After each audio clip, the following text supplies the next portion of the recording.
Salut à tous, bienvenue dans Ciné, Série et compagnie qui a bien l'intention, une fois encore, d'aimanter votre regard par la magie de la caméra ou à travers l'objectif d'un appareil photo grâce au Festival de la jeune photographie européenne qui nous ouvre ses portes cette semaine.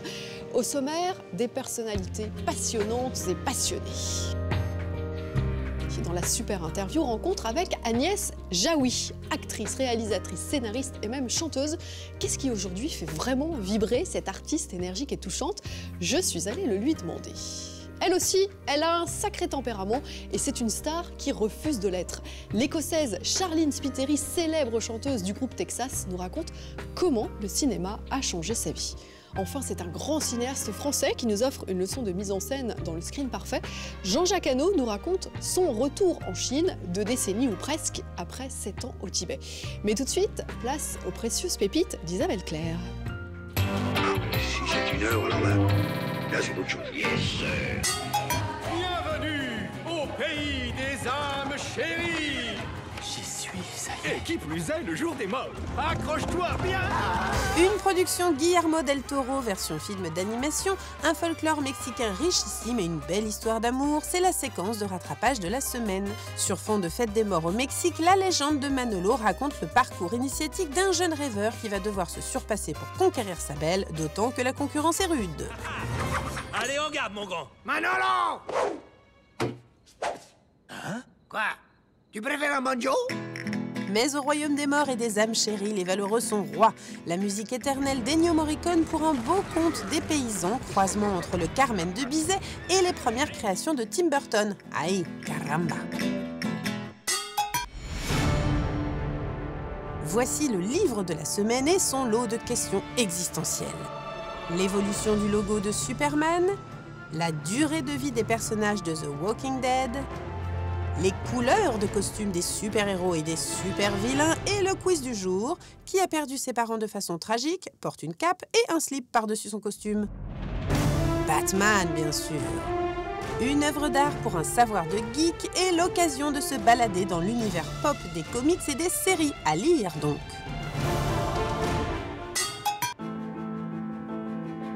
La famille Crowley est de retour et c'est la bonne nouvelle de la semaine avec des challenges très vides au château pour cette 5e saison de Downton Abbey. Trouver l'assassin du valet, renflouer les caisses ou encore choisir le bon parti pour Lady Mary. Do you dread the future? Only if I have to live it without you. Tony, I do love you, you know, in my cold and unfeeling way. Then why not say yes? I don't want to get it wrong. Quelle coquine entre nous, cette Lady Mary. Downton Abbey, c'est un peu la cherry on the cake des séries britanniques, avec une reconstitution d'époque solide, des personnages attachants et une dimension politique et sociétale passionnante. En tournage cette année, la diffusion de la saison 6 est prévue pour cet hiver, voire pour 2016 sur la chaîne britannique ITV. Mais comme le créateur de la série est aussi sur un autre projet pour NBC, y aura-t-il une 7e saison? That is the question. Ne quittez pas, dans quelques instants, le grand gagnant des Oscars du week-end dernier. My God, they want me to talk because I'm the worst English-speaking guy here. Un meilleur réalisateur mexicain pour un meilleur film américain, alias l'excellent Birdman, signé Iñárritu.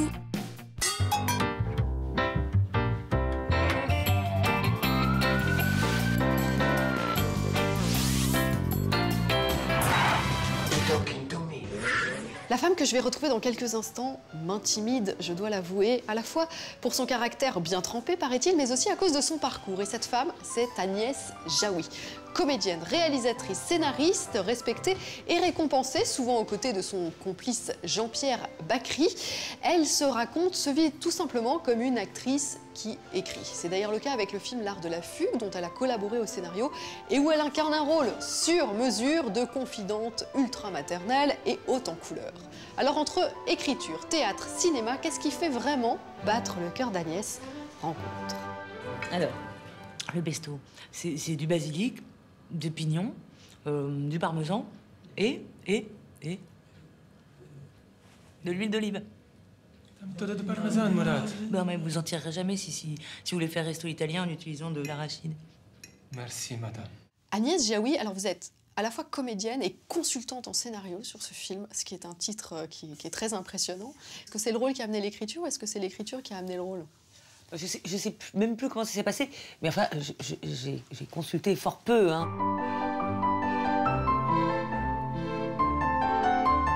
J'ai vu ce titre très ronflant qui était écrit et qui est à ma grande surprise, donc j'ai juste voilà, donné mon avis sur le scénario ici ou là, mais qui était déjà fort bien et qui n'avait pas besoin de moi, d'autant que c'est tiré d'un livre de Stephen Macaulay qui est excellent, donc voilà. Il a un beau cul, hein, celui-là. Vas-y, toi, si tu veux. L'univers de cet auteur me plaît énormément, c'est toujours très subtil, très fin comme ça, et drôle et bien observé. C'est des personnages qui me sont très familiers. Et puis alors mon frère s'est laissé embarquer dans une histoire de fiançailles avec Julie. Tu crois vraiment que ton frère, qui passe ses journées à virer des gens et à terroriser des secrétaires, se laisse embarquer dans des histoires de fiançailles? Ça c'est marrant parce que Hadar dit exactement la même chose. Hadar, il dit la même chose que moi. Ah ouais? Bah, ça m'emmerde, je déteste l'idée d'être d'accord avec un psychologue. Vous me dites que finalement votre part dans l'écriture a été légère, mais moi j'ai vraiment l'impression de reconnaître des choses que je vois dans votre cinéma. C'est vrai? Oui. Bah, je pense que pour le coup, ça tient plus à Stephen Macaulay lui-même. Ça fait longtemps qu'on admire le travail l'un de l'autre. Je reconnais des thèmes qui me sont chers dans son écriture et vice-versa. S'il y a une raison pour laquelle tu t'intéresses aux histoires de ton frère, c'est que ça te permet à toi de ne pas réfléchir à ta propre histoire. Il parle beaucoup d'atavisme aussi, de la difficulté d'échapper à son milieu, à sa famille, de se connaître et de vivre sa vie. Il parle beaucoup des petites lâchetés quotidiennes. Voilà, je pense que ça tient plus à ça qu'à ma véritable contribution. Mais pourquoi ne pas avoir réalisé alors l'adaptation de l'un de ses livres, si vous vous sentez si proche? Parce que je continue à aimer inventer des histoires avec Jean-Pierre Bacry, même si on y arrive péniblement parfois, comme en ce moment. Mais oui, je préfère le faire moi-même. Moi, ce qui me surprend, c'est que je vous ai souvent entendu ou lu dire je me vis comme une actrice qui écrit. Et je me dis, avec le palmarès que vous avez, les récompenses que vous avez eues pour votre écriture avec Jean-Pierre Bacry, comment vous pouvez, entre guillemets, vous limiter à dire que vous êtes une actrice qui écrit? Vous êtes plus que ça. Non, parce que c'est quand même aussi la première chose que j'ai voulu faire, être actrice. Et par exemple, je sais pas écrire de romans, justement. On écrit parce que ça va être joué et avec ce plaisir du fait que ça va être joué. La musicalité du jeu est toujours dans ma tête. Et pourquoi est-ce que l'écriture reste un tel plaisir et est-ce que vous le placez au-dessus du reste? C'est un plaisir tellement différent du reste que je ne saurais même pas le comparer. J'ai vraiment l'impression que c'est la seule chose importante. Je sais pas comment dire. Finalement, tout le reste me fait grand plaisir. Chanter, jouer, filmer, mais c'est pas... c'est du plaisir, justement, c'est du superflu, presque. Le plus vital, pour moi, c'est exprimer mon sentiment sur les choses. Vous tenez combien de temps sans écrire? Ah, mais je ne tiens pas, j'écris tout le temps. Mon journal ou n'importe quoi, mais j'écris tout le temps. Et quand j'écris... Bon, bref, c'est pas très intéressant. C'est vrai que vous écrivez depuis l'âge de 11 ans? Ah oui, c'est vrai, oui. Oui, oui. Oui, c'est pour ça que vraiment, c'est comme respirer. C'est comme... c'est un besoin, oui, vital. Si écrire est comme une respiration pour vous, être actrice, c'est quoi pour vous? Je me suis fait la réflexion, il y a un certain nombre d'années, qu'en fait, être actrice, ça correspondait à être une enfant. On s'occupe de vous, on vous maquille, on vous lange. On fait « Ah, c'est merveilleux » dès qu'on fait « alors là, tout le monde se pâme, c'est extraordinaire. Écrire, c'est être adulte. Enfin, ça correspond à l'état adulte. Et que mettre en scène, c'est être parent. Voilà, c'est s'occuper des autres, et c'est rassurer les autres, et c'est dire mais si tout va bien, ou dire non, là, ça va pas, enfin, voilà. Et je trouve... je suis d'accord avec moi-même. Je trouve assez juste cette comparaison. Donc voilà, être actrice, ça reste quelque chose que j'aime parce que ma part d'enfant est toujours absolument vivante jusqu'à présent. Bon, on dîne par terre, c'est quand même plus sympa. J'ai amené une nappe. Non, laisse. Je vais vous aider. Merci, Gérard. Le fait d'être revenu au théâtre, après 20 ans sans l'avoir fait. Est-ce que ça vous a nourri autrement? Est-ce que vous avez eu l'impression de redécouvrir quelque part votre métier de comédienne, de l'envisager différemment? Ah oui. Oui, enfin... Oui et non, parce que le fait d'avoir chanté entre-temps m'a rappelé ce que c'était qu'être sur les routes, le resto en province ouvert tard le soir. Bref, ça m'a rappelé des choses fort différentes du cinéma, où on est dans des beaux lieux, où c'est beaucoup plus chic et glamour la plupart du temps. Mais le fait de jouer au théâtre, ça m'a rappelé, oui, que c'est aussi ce que j'aime fondamentalement, c'est tous les soirs pleurer, tous les soirs crier, tous les soirs... Ouais, mais ça me plaît beaucoup. Qu'est-ce qui aujourd'hui vous fait vibrer le plus? Je ne saurais pas choisir. Je vais chanter au Théâtre de la Ville le 7 juin. Ça me fait vibrer, évidemment, et le nouveau disque me fait vibrer, mais les films qui sortent me font vibrer. Non, je pars jouer la semaine prochaine à nouveau Les Uns sur les Autres. Tout ça me plaît beaucoup. Ce qui me fait vibrer, en fait, c'est d'être inspirée.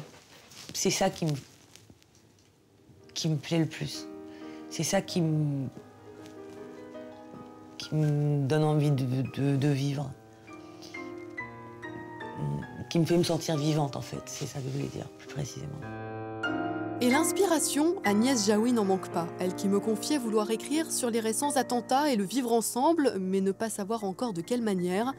En attendant, elle a retrouvé Jean-Pierre Bacry pour un nouveau scénario autour de la culpabilité. L'atavisme, encore et toujours.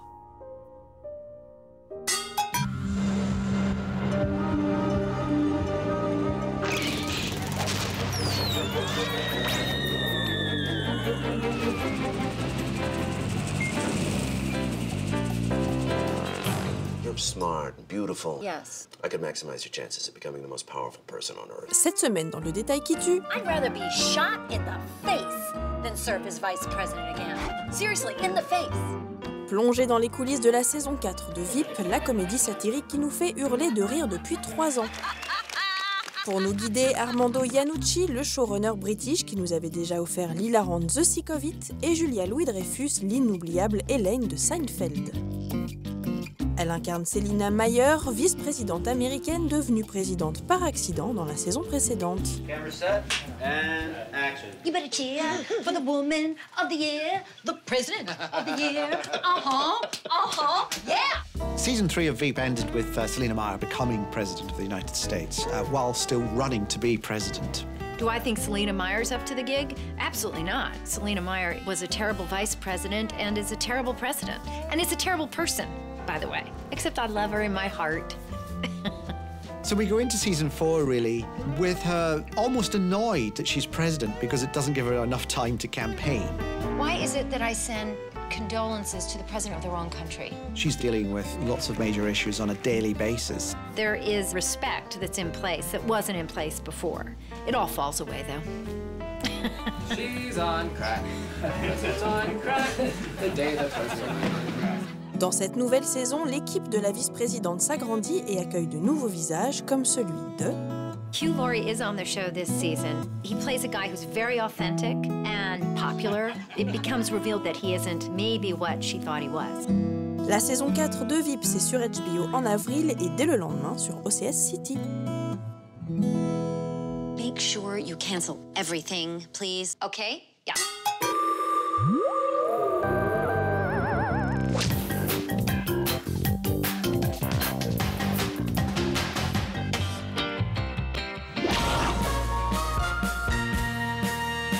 Chaque semaine, l'extra interview est l'occasion pour nous de découvrir une personnalité différemment à travers son amour pour le cinéma et la série. Et aujourd'hui, nous allons à la rencontre de la chanteuse Charline Spiteri à l'occasion des 25 ans de son groupe Texas. Ultra sériephile et cinéphile, elle nous parle de la première fois qu'elle a vu Le Parrain à 8 ans. This interview is trying to get to know you and your love for music through your love for cinema. Okay. And it's kind of obvious because the name of your band comes from cinema. Yeah, we took our name from, well, we were inspired by the movie Paris, Texas, the Wim Wenders movie. He's such a talented man who's made so many beautiful, dark, disturbing movies. And Paris, Texas was it was a common ground that myself and Johnny, who's my songwriting partner and also the bass player in Texas, when we first met and formed the band, we both knew this movie very well, and we spoke about the movie, and we spoke about the soundtrack by Ry Cooder, and just everything about the sparseness of the movie really inspired the beginnings of the band, and we decided to go with the name Texas. Do you remember the first time you saw a movie and felt maybe it changed something in you, or you felt that this was going to follow you for years? The movie that I remember, I mean, there's a scene in The Godfather. I mean, I was really young when I saw it. Probably social services will be visiting my mother. But I remember seeing The Godfather the first time, and it's the scene where Sonny has sex with the bridesmaid on the back of the door, and there's the constant banging on the door, and I didn't really know what was going on, but I mean, I must have been about 8 or 10 years old at the time when I saw it, and I remember just thinking, I don't know what it is, but there's something going on there, and it's like intriguing me, and I had sort of butterflies, and you know, obviously I must have known something was going on, but I just remember kind of being really, I remember that scene being so strong in my head, and that was the first movie that really stood out at a point where I guess visuals were really sticking with me. Here comes the summer sun. He burns my skin. I ache again. It's the 25th anniversary of Texas, and I've tried to find the movies that came out 25 years ago to see which one would apply to you. So there was Dead Poets Society. Great movie with Robin Williams, of course, and many, many tears. You know, it's funny, especially to think that Robin Williams is no longer with us, because just such an amazing actor, such an amazing comedian, and a stand-up comedian as well, that just did amazing shows. You forget that, but just the characters, all the different characters that he played, whether it was, you know, Mrs. Doubtfire, or, you know, whether it was Good Morning Vietnam, or so many, even when he was in the movie Hook. So many different movies in different periods of very serious stuff to you know, kids' movies. He's just like absolutely gigantic. He's one of your favorites? Yeah, Robin Williams is definitely someone that I've loved and enjoyed in movies for many, many years. Are there any directors you've been following as well? David Lean is I'm a big David Lean fan. You know, Dr. Zhivago, Lawrence of Arabia, all those movies were big movies for me when I was growing up, and I loved them. You know, I love Scorsese a lot, and you know, I think, you know, just still making amazing movies. Well, The Goodfellas came out 25 years ago. Goodfellas was a great movie. Yeah. You know, just the whole... The thing about Scorsese movies that I always love so much is the layers that constantly go on. I mean, even when The Wolf of Wall Street was just like... As a movie with layers, was just phenomenal. Every time you think it can't go much crazier, it can't go much higher, it was like, you know, there's another part that comes on, there's another story that runs alongside the story that runs alongside another story, which is always amazing. And you know, he's just an amazing director, you know, from Mean Streets right through to even making, you know, the music stuff, like when he did stuff with the Rolling Stones, or when he did stuff with George Harrison or whatever. He's always done amazing pieces of work. Do you feel like maybe some authors or directors may have also shaped the way you write music or the way you see music? Absolutely. Yeah? Yeah, because at the end of the day, it's about telling a story. It's about creating your idea of something and giving it out there for other people to find their story within it. It's the exact same. You know, it's it's the same thing. One of them's visual, one of them's sound, and a lot of the time they go hand in hand.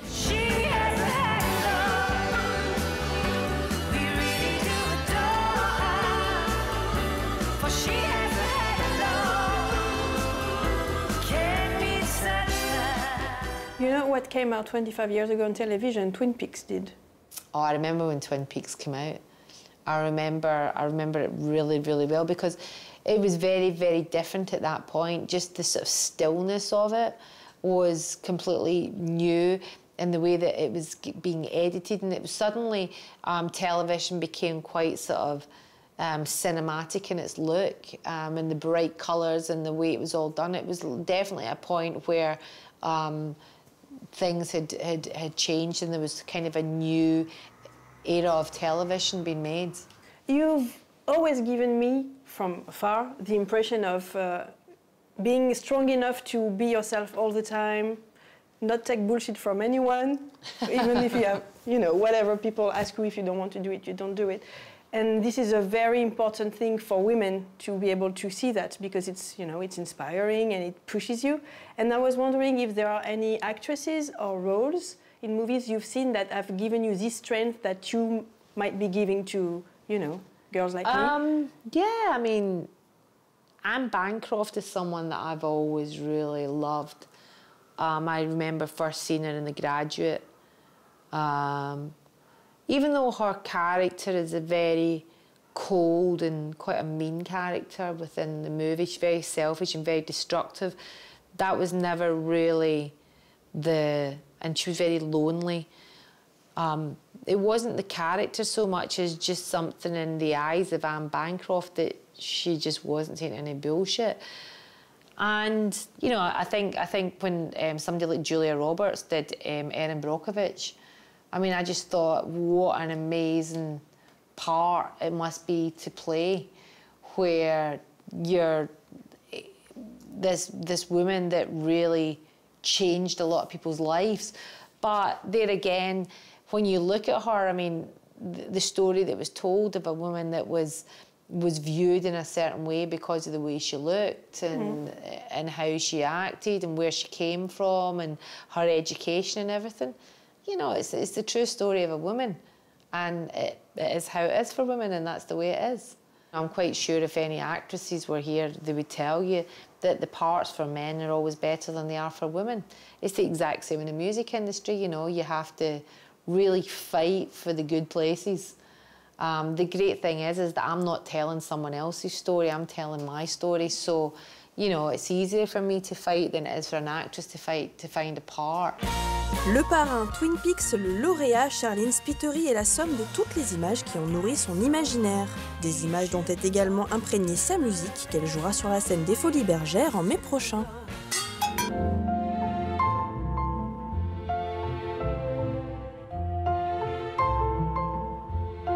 À suivre dans Ciné-Série et compagnie, un réalisateur des grands espaces. Jean-Jacques Hano est dans le screen parfait. Après l'ours et les tigres de deux frères, c'est sur les loups qu'il braque sa caméra. De quoi hurler à la lune de plaisir et de joie. Et oh joie, voici également la suite de la sélection 100% qualité d'Isabelle Claire. Si c'est une heure, alors là c'est autre chose. Yes, sir. Les Oscars de la semaine dernière ne s'y sont pas trompés. Birdman. Claro que si.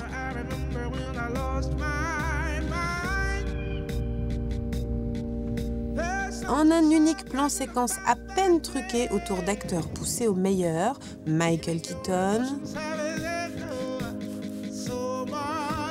Emma Stone, Naomi Watts et Edward Norton. Why don't you get your wings in your fucking bird suit, man? Le réalisateur nous entraîne dans un récit vertigineux autour de la nature éphémère du succès. How did we end up here? This place smells like balls. We had it all. You were a movie star, remember? Au cœur du sujet, Regan Thompson, un acteur à l'ego en berne qui s'attaque à la mise en scène d'une pièce de Carver pour redorer son blason d'ex-vedette de blockbuster. Face it, Dad, you are not doing this for the sake of art. You are doing this because you want to feel relevant again. Well, guess what? There's an entire world out there where people fight to be relevant every single day, and you act like it doesn't exist. Things are happening in a place that you ignore, a place that, by the way, has already forgotten about you. I mean, who the fuck are you? We find Regan at a point of no return, kind of. We find him in the midst of desperately wanting to be relevant, wanting to make a mark in this new version of fame and media. Are you afraid people will say you're doing this play to battle the impression that you're a washed-up comic strip character? Absolutely not. That's why 20 years ago I said no to Birdman 4. Birdman 4? You do Birdman 4? Hey, come on, don't be a dick. Let me get an autograph. Dude, you fucking rock! Basically, the idea that I wanted to explore was my personal relation with ego. In today's world, everybody now wants to be a celebrity or can be a celebrity and want to be like, dislike in the social media. And when you empower people to do that, it can be a miserable, funny situation. Mais de cynisme, point. Au cœur de cette œuvre chorégraphiée au millimètre, une immense déclaration d'amour aux acteurs et à leurs failles. I hope that they can identify themselves and laugh about ourselves as very funny and pathetic and lovable creatures as we are. Un film qui vous soulève, la sensation d'avoir vu une œuvre de cinéma à part, et entre toi et moi, Iñárritu, bon courage pour le prochain parce que tu viens de te mettre la barre très haut. Allez, hasta la vista.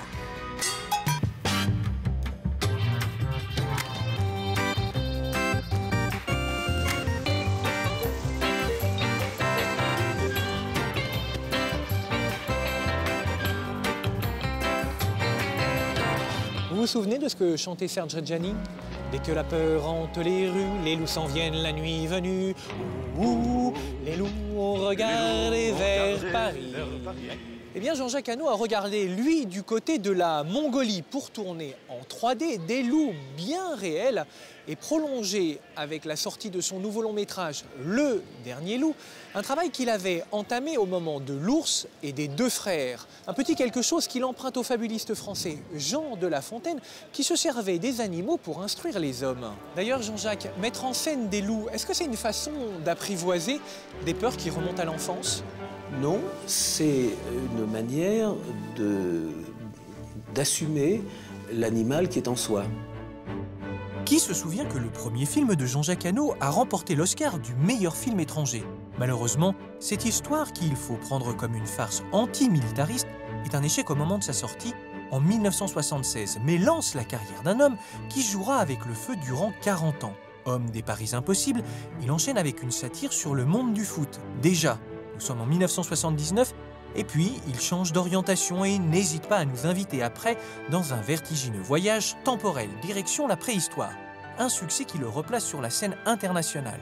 De polar médiéval en déclaration d'amour à la nature, en passant par les nuances charnelles de la magnifique Jane Marsh, Jean-Jacques Hano a souvent filmé des histoires dont le destin des personnages était déterminé par leur quête de savoir, pour s'affranchir ou retrouver au choix leur animalité. Un déterminisme qu'on peut vérifier avec son nouveau long-métrage, la relation d'un étudiant de Pékin et d'un loup.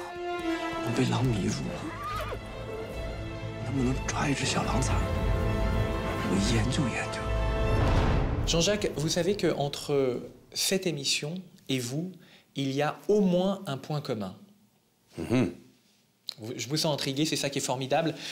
Un de vos collaborateurs, Maxime Robière, le storyboarder, notamment de L'Amant, Les Ailes du Courage et 7 ans au Tibet, et celui qui a dessiné notre générique.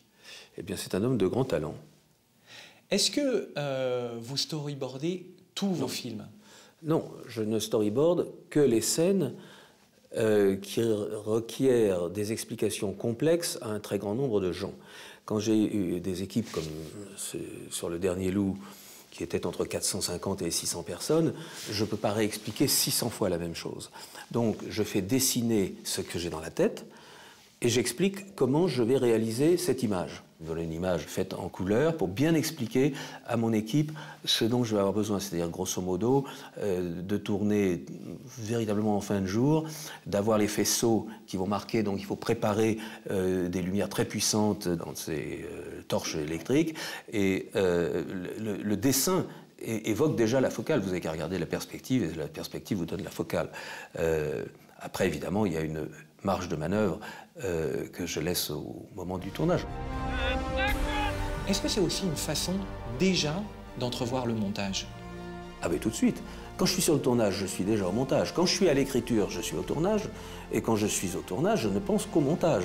Je vois où est la coupe, je vois le contre-champ qui me manque, je vois le plan large dont je vais avoir besoin, parce que je me suis tellement reproché pendant des années de ne pas avoir fait le contre-champ au bon endroit, de ne pas avoir fait le détail de la main qui prend l'objet, que maintenant, évidemment, j'anticipe les coupes. Et puis en fin de journée, j'avais mon chef monteur qui était avec nous au dîner, même quand on arrivait à 3 h du matin, il attendait, parce que je lui déversais tout ce que j'avais fait en disant « Fais attention, là, à la deuxième prise, il ne faut pas couper l'impro qu'il a faite. » Non, ça, si vous voulez, je dois quitter une journée de tournage en sachant la structure de montage dont j'ai besoin.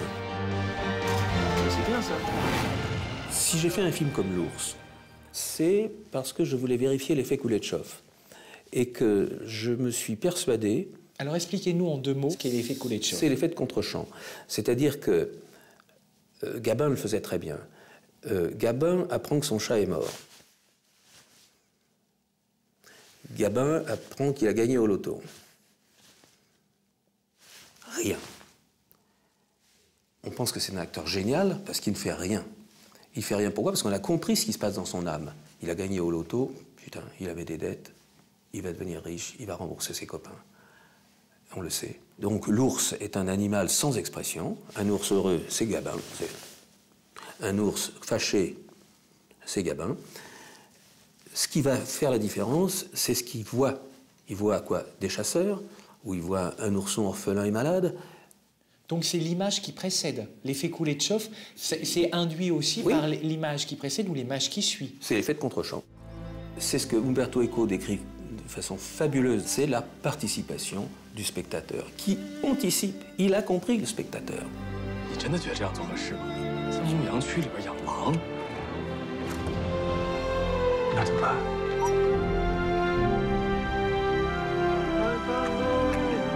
Ce nouveau film, vous le tournez en 3D. Qu'est-ce que vous cherchez à mettre en volume? J'utilise la 3D tout simplement pour avoir plus de proximité, et là, avec les loups. C'est ça qui m'a décidé. Il y a une sensualité de la 3D qui est très différente de la 2D. Un des soucis, d'ailleurs, c'est que dans les montages rapides, lorsque la 3D n'est pas sur les mêmes plans, alors là, vous avez le mal de tête assuré, parce que d'un seul coup, vous avez des objets, je vais faire à la caméra, qui se rapprochent, qui s'éloignent. À chaque fois, convergence, bobo la tête. Et du coup, vous ne pouvez pas faire le même montage, parce que quand vous êtes confortablement face à votre télé, ben, ça bouge à l'intérieur de la télé, c'est comme à l'intérieur d'un aquarium, il y a des trucs qui se passent, mais ça vous perturbe pas le système nerveux. Dans la vie, la 3D, elle joue dans les choses de proximité. Au-delà de 15 mètres, on ne voit plus en 3D. De l'autre côté de la fenêtre, c'est en 2D. C'est vous qui êtes en 3D, c'est la caméra qui est en 3D, c'est ma chaussure qui est en 3D. Disons que j'utilise la 3D pour me rapprocher des émotions. Passons au cas pratique, Jean-Jacques. Pourquoi ouvrir cette séquence par un plan nocturne? Je voulais établir le mystère des loups. C'est un plan tourné en direct en Mongolie, un jour où il y avait une demi-lune comme ça, magnifique. On a attendu qu'elle sorte derrière la montagne. Le style de toute cette scène, c'est quoi? C'est pour raconter en quelques instants qu'il y a un long voyage et que ce long voyage nous fait partir d'une place, d'une ville extrêmement animée, brouillonne, et peu à peu, cette longue caravane d'autocars va se disloquer. Il n'y en aura plus qu'un qui arrive au fin fond du monde. Mais pour arriver au fin fond du monde, vous enchaînez des plans qui sont organisés autour d'un mouvement que vous avez voulu continu. L'œil est attiré quelque part dans une image. Là, voyez-vous, celle-là, je suis en tiers, c'est-à-dire c'est un cadre à la Ruysdael, cadre des Hollandais, où vous allez regarder au centre du tiers inférieur. Et vous allez donc avoir l'œil attiré par des autocars qui se séparent. Si vous posez votre doigt sur cette image, l'image d'après, votre œil sera là. La banderole, elle est juste au-dessus de ces deux tiers. Et maintenant, l'œil va lui-même avancer pour découvrir cet autocar qui arrive. Et vous situez les personnages principaux au centre d'une image. Et là, votre œil est toujours au centre et va faire un mouvement qui va accompagner les deux personnages. Eh bien, c'est exactement la position des deux phares qui arrivent vers vous, toujours dans cette continuité de mouvement. C'est-à-dire que si, vous, dans votre cadre qui est là, vous attirez l'attention ici, une voiture, elle s'en va là. Bon, ben, l'image suivante, votre œil est là. Si vous avez votre information qui est ici, vous avez le protagoniste qui regarde cette voiture, le temps que vous alliez là, c'est une perte de concentration. Vous avez intérêt à mettre votre personnage là et éventuellement le faire progresser ici. Et vous gagnez du temps, donc de l'intensité de récit.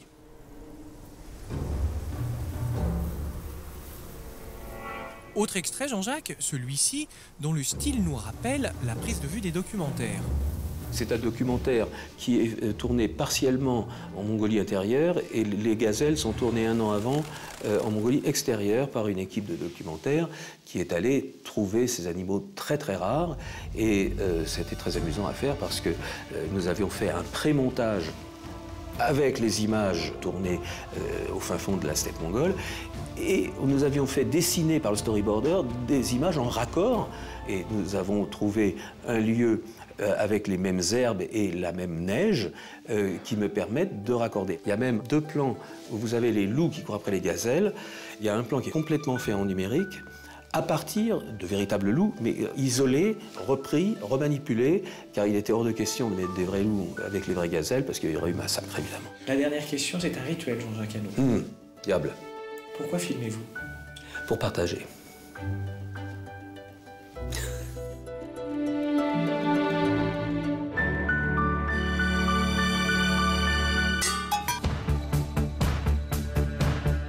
Ciné, série et compagnie s'achève. Mais comme on n'aime pas vraiment vous dire au revoir, sachez que cette émission est à voir et à revoir sur OCS Go, Dailymotion et YouTube. Je vous invite aussi à vous rendre ici à Paris, au 104, découvrir la 5e édition du festival Circulation, consacrée donc à la jeune photographie européenne, voire même très très jeune. Nous, on se retrouve la semaine prochaine. Salut!